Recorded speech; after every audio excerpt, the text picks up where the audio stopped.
En el nombre del Padre, del Hijo, del Espíritu Santo. Amén. Vamos a pedirle al Espíritu Santo que nos ilumine en estos momentos para entender hoy, en esta charlita que vamos a tener, quién es el Espíritu Santo y qué hace. Bueno, hay una anécdota muy bonita que a mí me gusta contar, que es un día, cuando el Señor ya había resucitado, se le aparece a María Magdalena. Y María Magdalena se le tira a los pies y lo abraza al Señor. Es la misma expresión, ustedes los que tienen niños, se habrán dado cuenta de esa expresión de los niños cuando son muy chiquitos, cuando ven a la mamá, que de una vez se le tiran, cuando no la han visto y la abrazan, ¿cierto? Entonces, ¿qué es lo que le dice el Señor a María Magdalena? Suéltame, que aún no he subido al Padre, porque es necesario que yo suba para que mande al Espíritu Santo. ¡Wow! ¡Qué enseñanza tan grande! Ha terminado la obra de su redención en la tierra y empieza la labor del Espíritu Santo. Empieza la santificación. Pero, ¿qué es el Espíritu Santo? Hay una expresión muy bonita en hebreo que se llama el ruah, ¿cierto? El soplo. Pero miren esto, y que me sirve con lo que estoy estudiando ahora. El idioma egipcio, en otras palabras, en Egipto han actuado durante 5.300 años, 4 diferentes lenguajes o maneras de expresarse. El primer lenguaje fue el lenguaje jeroglífico, que era un lenguaje basado en pictogramas. Cuando ustedes vayan a las pirámides o cuando vayan a visitar los diferentes templos en Egipto, van a encontrar que los jeroglíficos tienen una particularidad.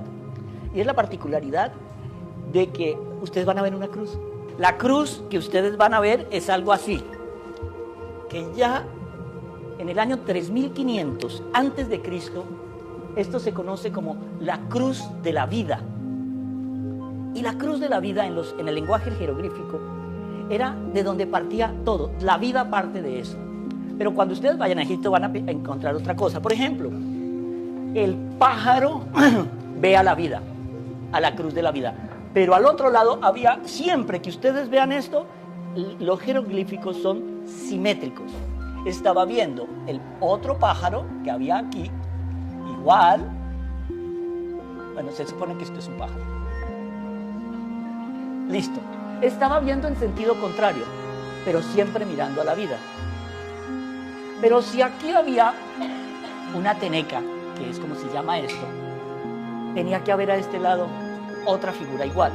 ¿Por qué? Porque se leía en la dirección de donde estaba la vida, de la vida hacia afuera, de la vida hacia allá. Eso lo van a ver. Pero esto, ¿para qué nos sirve a nosotros ahora en esta disertación sobre el Espíritu Santo? Porque aún en la mitología egipcia, ellos sabían que había algo más. No sabían qué era. Y por eso hay una figura bien interesante aquí, les vuelvo a decir, que es, ellos pintaban así al sol. Miren.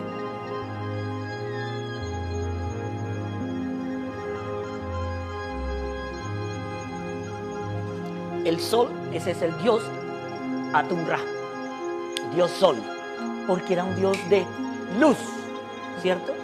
¿Y por qué va a ser importante esto? Porque vamos a encontrar nosotros que cuando los israelitas huyen del hambre en Israel, ¿se acuerdan cuando venden a José? José se hace el tesorero del reino del faraón y ellos van a durar allá 400 años. Va a aparecer ese lenguaje copto y los primeros anacoretas y ermitaños de la historia van a nacer en Egipto. ¿Se acuerdan que la semana pasada yo hablaba de los anacoretas y de los ermitaños y de San Atanasio y de San Jerónimo? Y San Jerónimo se va a ir a vivir a Alejandría y a estas zonas desérticas de Egipto, y es allí donde él traduce los textos hebreos que están donde está escrito el Nuevo Testamento al latín, y traduce los textos griegos, en griego koiné, al latín, y hace lo que nosotros llamamos la Biblia, que es la primera Biblia conceptuada nuestra en latín, que se va a llamar la Vulgata. Y ahí hay conceptos y palabritas que empiezan a jugar un papel muy importante en la historia de la definición de qué entendemos por Espíritu Santo. Y el Señor nos va a ir dando poco a poco. En el bautismo, ¿qué nos dice el Evangelio de Mateo? Mateo es claro cuando describe, Mateo y Lucas, sobre todo Lucas lo describe muy bien. El Señor estaba orando y el Espíritu de Dios descendió sobre él. He aquí mi Hijo amado, en quien tengo mi complacencia. Escuchadle. Esto es importante, ¿por qué? Porque el Señor nos dice, voy a copiar un poquito la charla que dio en su momento el cardenal Cantalamessa sobre el Espíritu Santo. Hay dos factores importantes aquí para recibir, entender, dilucidar y comprender quién y qué es el Espíritu Santo. Uno, la oración. Y dos, es quizá una cosa que no entendemos, pero que lo vamos a entender al final de esta charla. La correcta intención. Todos los evangelios nos enseñan que el Señor, cada vez que iba a hacer algo importante, se apartaba a orar, siempre. Y Él se fue a orar solo, y Él se fue a una montaña a orar, y Él se movió a orar. Entonces, Entonces, nosotros tenemos que entender que la oración es fundamental, porque lo entendemos en lo que estamos viendo de la última cena, que son todas estas semanas que estamos leyendo el Evangelio de Juan, cuando el Señor se va al monte de los olivos a orar. Es como decir, sin la oración no hay Espíritu Santo, punto, ya está. ¿Lo entendimos? Sí. Ya está. No oras, no hay Espíritu Santo, porque es que en la oración es que yo me abro a la posibilidad de que el Espíritu Santo me llegue a mí. El Señor me ilumina, pero en la oración. Si yo no tengo tiempo para la oración, es como decir, no tengo tiempo a la iluminación del Espíritu Santo. Sin oración no hay nada. Pero aquí juega algo bien importante. Esa oración me tiene que llevar a mí a una especie de corrección en la intención. La intención tiene que ser intención de Dios. Entonces, pero la mayoría, tan pronto consiguen lo que han luchado, ¡pum!, lo sueltan. Entonces, la corrección en la intención, la correcta intención es porque lo haces. El Padre Pío decía que nosotros deberíamos seguir al Señor porque lo amamos, no por el miedo al castigo, sino porque yo te elijo a ti, Señor, porque te amo. No porque si hago esto mal, o tengo sexo desenfrenado, o tengo drogas desenfrenadas, o hago adulterio y el Señor me va a castigar. No, esa no debe ser la intención. Debemos elegirlo por amor. Entonces, el Espíritu Santo nos va a ir abriendo a nosotros el entendimiento, el Rúa. Miren este nombre tan bonito. Creo que lo hablábamos en la clase pasada. El nombre de Dios. Les decía lo egipcio porque cuando llegamos nosotros y vemos el lenguaje jeroglífico, el lenguaje hierático, el lenguaje demótico, tienen una característica: no usaban vocales. Y estos lenguajes vienen de una corriente que se va a llamar las lenguas afroasiáticas, de donde desciende el hebreo y el árabe. Y el hebreo, en esa época en que se quedó allá, copian ese concepto de no ponerle vocales a las consonantes. Era un lenguaje eminentemente consonántico. De tal manera que tú solo aprendías el lenguaje si tu madre era egipcia, si tu madre era judía, el hebreo, si tu madre. ¿Por qué? Porque así conservaban cierto puritanismo. Puritanismo en el lenguaje. Entonces, el egipcio, que son en realidad 4 idiomas, es el lenguaje del que se tiene mayor documentación histórica, porque el egipcio tiene 5.300 años de historia. Su lenguaje, estamos hablando de su lenguaje. Y esto va a jugar un papel importante en el hebreo, pero sobre todo cuando Moisés le pregunta al Señor, ¿cuál es tu nombre? Y él le da el nombre cuyas consonantes en nuestra concepción del lenguaje griego es YHVH, pero ahí no hay vocales. Solo sabías las vocales si tu madre te enseñaba. Pero hay una definición muy bonita. En la expresión en hebreo, el primer llanto del niño Es una aspiración, expiración que grita. ¡Ah! El nombre de Dios. Entonces, al final, cuando la persona está muriendo, la última respiración, vuelven a llamar a Dios. Su rúa vuelve al Padre. Su alma sale al Padre, si es que hizo las cosas bien. Pero aquí vamos a jugar un papel importante. Los padres del desierto nos enseñaban a llamar ese Espíritu Santo en la oración. Mire, Egipto en el siglo II tenía más de 70,000 monjes ermitaños en toda la ribera del Nilo. Habían monasterios cristianos por todo el Nilo. Era el país más cristiano del mundo. Pero vemos cómo ellos jugaron con el arrianismo y con muchas herejías y se fueron dañando hasta que llega el Islam y a la fuerza les cambia todo. El copto como idioma reconocido, viene a desaparecer prácticamente con la invasión árabe, porque el árabe es impuesto, pero los documentos seguían siendo escritos en copto. Es hasta el siglo XVII de la era cristiana, donde el copto ya desaparece definitivamente como lengua hablada y escrita en los documentos oficiales. Esto es importante para entender nosotros cómo va a jugar un papel los padres de la iglesia en esa concepción teológica. Por eso hoy, por ejemplo, en el Evangelio de hoy, cuando vemos la paz os dejo, mi paz os doy. Cuando estamos leyendo nosotros en el credo a Jesús, cuando estamos definiendo, creo en el Espíritu Santo, Señor y dador de vida, porque es la vida de la sabiduría, nos da vida en Cristo solo con el Espíritu Santo. Los apóstoles estuvieron con el Señor 3 años, para arriba y para abajo, todo el día, pero no entendían nada. Vinieron a entender al Espíritu Santo el día de Pentecostés, cuando desciende sobre él el Espíritu Santo. Entonces, en ese descendimiento del Espíritu Santo es como quitar escamas de los ojos y ver, wow, es que nos lo dijo y no lo vimos. Nos lo explicó y no lo entendimos. Y es eso lo que nosotros, por ejemplo, Amaya hizo la primera comunión el domingo, el sábado, ¿no? Entonces, ella cuando recibió al Espíritu Santo, en el bautizo. ¿Y qué es la confirmación? Confirma que lo que mi mamá y mi papá me hicieron, yo lo quiero seguir. Confirmo al Espíritu Santo en mi vida. Esa es la importancia de esto. Ahora, el padre Cantalamessa hablaba de una serie de hechos que para nosotros van a jugar un papel importantísimo. Y es el hecho de la aceptación, de la apertura al Espíritu Santo. Si yo no me abro al Espíritu Santo, empaque y vámonos. Hoy estaba en una casa de unos amigos muy queridos y la señora que les ayuda a cocinar, le pregunto yo, ¿y tú de qué religión eres? La respuesta es, bueno, mire, ahí ya murió. Estoy asistiendo hace 2 o 3 veces a una iglesia protestante. Y yo, en medio de mi prudencia y en medio de mi ternura, solo atiné a decirle, católico ignorante, futuro protestante.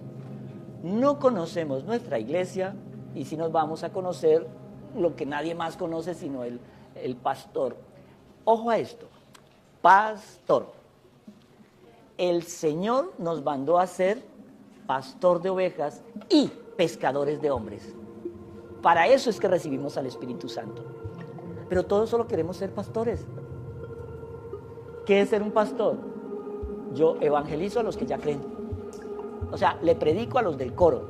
Y si yo tengo el don de la palabra, que el demonio la tiene muy buen ese don, el Dios nunca se lo ha quitado, entonces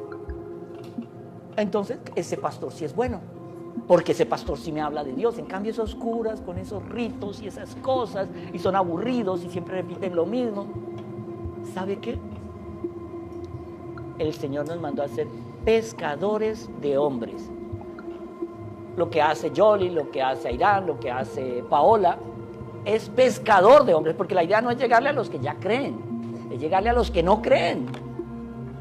Cuando yo he traído al que no cree a la casa del Señor, ahí opera el pastor. Pero cuando solo nos quedamos en yo hablo bonito, entonces el mensaje ya no es mi mensaje, ya no es el mensaje de Dios, sino mi mensaje, perdón, ya no es el mensaje de Dios. Entonces, cuando yo empiezo a obrar, muchas veces uno ve estos pastores, y no estoy hablando mal de los pastores de la iglesia protestante, a lo que me refiero es a esto.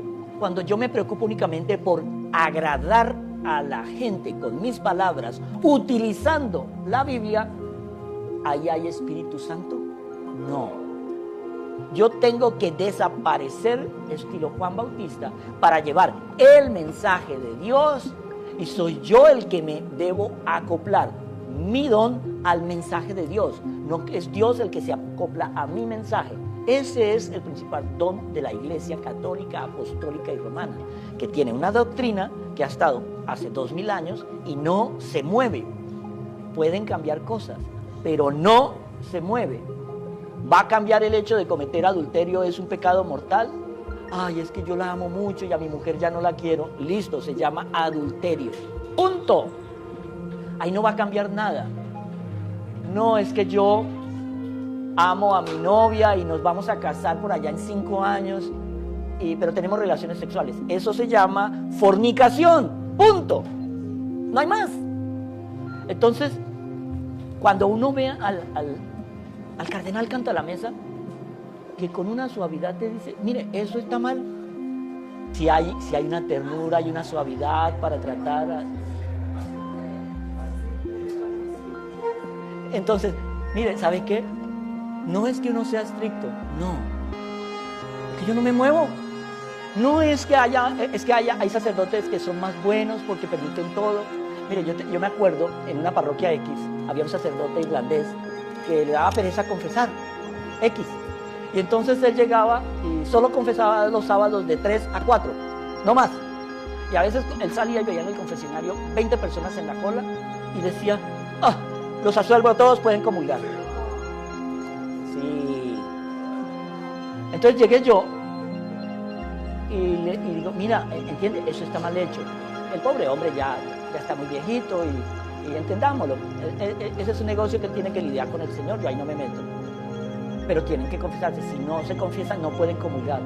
¿Cómo así? El padre X nos echaba la bendición y podíamos. Sí, porque es que primero viene confesión, luego viene la comunión. Y yo no puedo absolver en masa. Yo haría eso si yo estuviera en un avión que estuviera cayendo. Los absolvo a todos. Eso es válido. Pero como no hay peligro inminente de muerte, entonces no se puede hacer. Entonces yo era el malo. Yo era el malo. ¿Por qué? Porque yo exigía que la gente fuera a la confesión. Muchas veces la gente cree que conservar la norma tranquilamente, eso es una exageración, ¿no? Cuando el Espíritu Santo nos ilumina, nosotros ya sabemos qué es malo y qué es bueno. Siempre lo sabemos. Entonces, tenemos que llamar a ese Espíritu Santo para todo. Mira, la oración al Espíritu Santo es de un poder. Hay que llamar al Espíritu Santo. Ven, Espíritu Santo, ven para todo. Ven a hablar conmigo, ven a escuchar conmigo, ven a leer conmigo, ven a vivir conmigo. El Espíritu Santo es ese aliento de vida. Pausa. Quiero que veamos una cosa. La definición del Espíritu Santo según nuestro catecismo de la Iglesia Católica, Apostólica y Romana. Dice, la liturgia cristiana no solo recuerda los acontecimientos que nos salvaron, sino que los actualiza, los hace presentes. El misterio pascual de Cristo se celebra, no se repite. Son las celebraciones las que se repiten. En cada una de ellas tiene lugar la efusión del Espíritu Santo que actualiza el único misterio. Miren eso. Mira, hay dos cosas que tenemos que entender para entender la belleza del Espíritu Santo hoy en nuestras vidas. Uno, esa palabrita que oímos mucho pero que no sabemos qué significa, epiclesis. Y la otra, anamnesis. Las vamos a sacar directamente del catecismo para no cambiar ninguna palabra. Dice, la anamnesis, la celebración litúrgica se refiere siempre a las intervenciones salvíficas de Dios en la historia. El plan de la revelación se realiza por obras y palabras intrínsecamente ligadas. Las palabras proclaman las obras y explican el misterio. Anamnesis. Epiclesis es una invocación sobre, es la intercesión mediante la cual el sacerdote suplica al Padre que envíe el Espíritu Santificador para que las ofrendas se conviertan en el cuerpo y la sangre de Cristo, para que los fieles, al recibirlos, se conviertan ellos mismos en ofrenda viva para Dios. ¿Entendieron la belleza de la epiclesis? El sacerdote le pide al Padre que mande el Espíritu Santo para que el pan y el vino sean el cuerpo y la sangre de Jesús. Y una vez consumido en gracia, yo me ofrezco al Padre.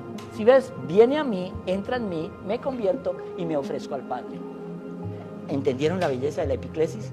Pero sin la intervención del Espíritu Santo, la epiclesis no se da. Por eso es que cuando el Señor reconoce en él la profecía de Isaías que le dice en la sinagoga, el Espíritu está sobre mí, hoy me ha ungido, hoy se ha cumplido esta profecía de Isaías. Entonces todos los fariseos salían a decir, pero es un blasfemo, mire lo que dice. Pero él estaba diciendo la verdad. Entonces, recordemos, lo que se renueva no es el sacrificio, porque el sacrificio fue uno. Lo que se hace es recordar en memoria de lo que se hizo. Entonces, sin Espíritu Santo no hay epiclesis. Sin sacerdocio real, ungido, no hay epiclesis. Sin la materia que es el pan y el vino, no hay epiclesis. En algún momento escuché a un sacerdote blasfemo que dijo que no, que eso no importaba, que lo que contaba era lo que hacía el sacerdote y le dio por consagrar Coca-Cola. Eso es una blasfemia. Ahí no había nada. Ahí no había nada. Entonces, hoy lo que tenemos que entender en la conclusión de lo del Espíritu Santo es que uno, sin oración no hay Espíritu Santo. Sin correcta intención no hay Espíritu Santo. ¿Por qué? Porque el Señor le dice a sus apóstoles, id y evangelizad. Bautizad en el nombre del Padre, del Hijo y del Espíritu Santo y proclamad el Evangelio. Mire que parece una misma cosa, pero son tres cosas diferentes. En una me está llamando a mí a ser pescador de hombres, que eso es lo más difícil que hay. En otra me está llamando a meter en el sacramento del bautismo al que quiera convertirse. Y en la otra me está diciendo, ahora enseñales. ¿Sí ves? Atraigo, bautizo y enseño. Eso solo lo tiene nuestra iglesia. Eso solo lo tiene, porque nos quedamos con el pedacito de aquí, el pedacito de acá, esto me gusta. Dios no podemos hacer de Dios un Dios a la carta. No, el paquete es enterito. Y esto se va a complementar mucho con lo que hoy vamos a hablar en la homilía, porque es como entender de alguna manera cómo sin la oración estamos perdiendo todo el año. Hoy una señora vino a verme angustiada porque su hijo está en las drogas y que ella ya no sabe qué hacer. Aquí les doy un consejo. Cuando usted ya no sepa qué hacer es porque nunca ha hecho nada. Usted al primero que tiene que acudir es al Señor. Él sí puede.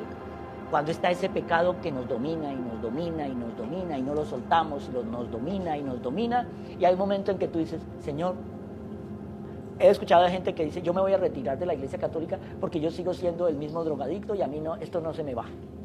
Error, porque usted está llamando al que no es. Es que he orado mucho por mi hijo que es un borracho y violento. Está llamando al que no es. Nosotros tenemos que llamar en la oración al Espíritu Santo para que ilumine a esa persona y la cambie. Yo no puedo hacer cosas, Dios puede hacer todo. Y no estamos logrando lo que queremos porque no oramos. Y no estamos teniendo la fe que necesitamos porque no oramos. Y no estamos obteniendo la iluminación y la sabiduría del Señor porque no oramos. Y queremos obtener lo mismo pasando frente a una iglesia y diciendo que ya no se echan la bendición, sino hacen unas muecas ahí raras. No, tenemos que orar como Él nos enseñó. Apártate y ora al Padre que escucha tu corazón. No es como a mí me da la gana, es como Él nos mandó. Él siempre tendrá la última palabra y las condiciones. Entonces, estamos en la era del Espíritu Santo. Este es el momento del Espíritu Santo. De ahí la importancia de la fiesta de Pentecostés. Es renovar en nosotros, Señor, me abro a tu Espíritu para que sea Él el único que me ilumine. Esa es la belleza de Pentecostés. ¿Estoy dispuesto a abrirme a Dios o sigo queriendo a Dios según lo que yo opino? Yo no me confieso porque es que estos curas son más pecadores que yo. Tienes toda la razón. Pero el Señor nos mandó, ¿qué le vamos a hacer?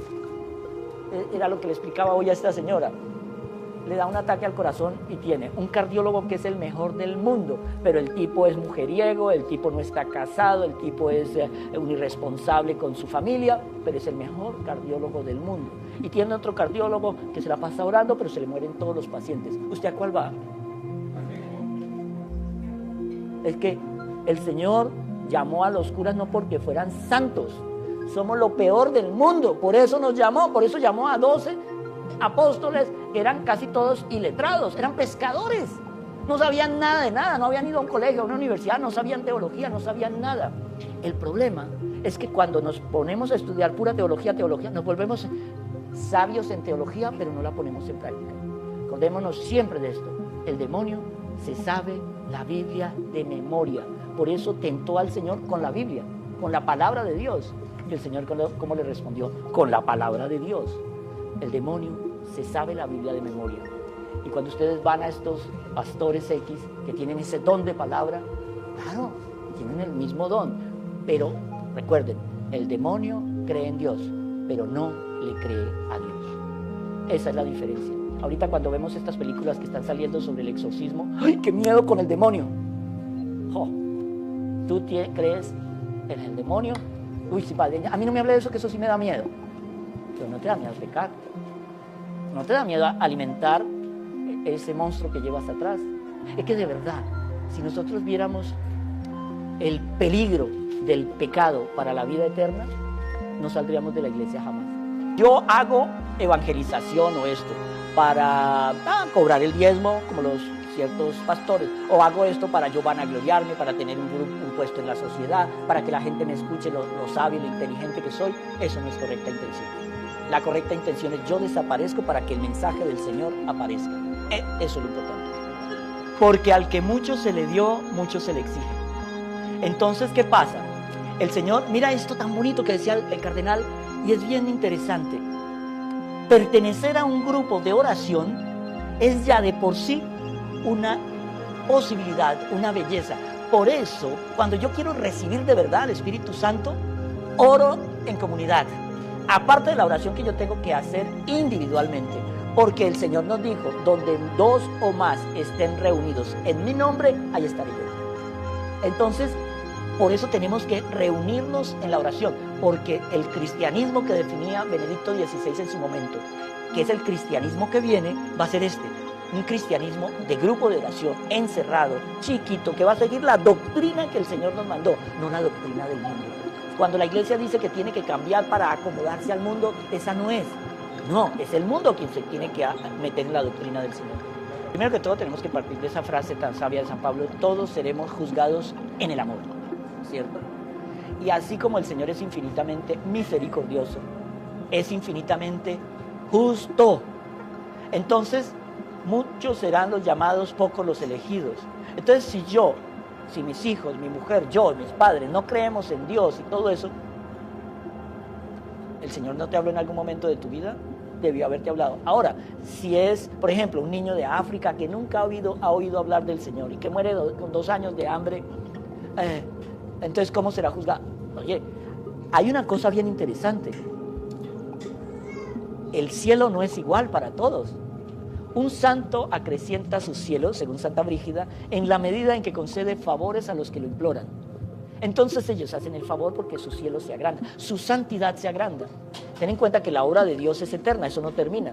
Por eso dice Santa Gertrudis de Helta, nunca terminaremos de conocer ni la infinita misericordia de Dios, ni la infinita sabiduría de Dios, ni la infinita justicia de Dios. Y con esto ya terminamos porque viene la misa.